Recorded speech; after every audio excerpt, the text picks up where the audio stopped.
සත්දන්ත පුරවරේ අයස්කාන්ත ශ්‍රී දළදා පොසොන් මහා පෙරහර මහා විහාර වංශික ශාමෝපාලි මහානිකාය අස්කිරි මහා විහාර පාර්ශවයේ මහානායක අතිපූජ්‍ය වරකාකුඩ ශ්‍රී ඥානරත්නාභිදාන මහානායක හිමිපාණන් වහන්සේගේ අනුශාසනා පරිදි සහ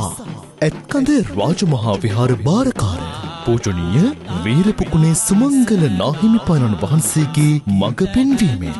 වයඹ පළාත් සභාව සහ විහාරස්ථ දායක සභාවේ සංවිධායකත්වයෙන් 101 වන වතාවටත් පවත්වනු ලබන හස්ති ශෛලපුර ඓතිහාසික පොසොන් මහා පෙරහර ජුලි මාස 14 වන දින රාත්‍රී 8 සිට වීදි සංචාරය කෙරේ. දුටුනෙත් වසඟ කරවන දෙසවන් පිනවන බැලු ඇසු දනන් මවිත කරවනා පෙරහරක අසිරි විදගන්නට ඔබටත් ආරාධනා.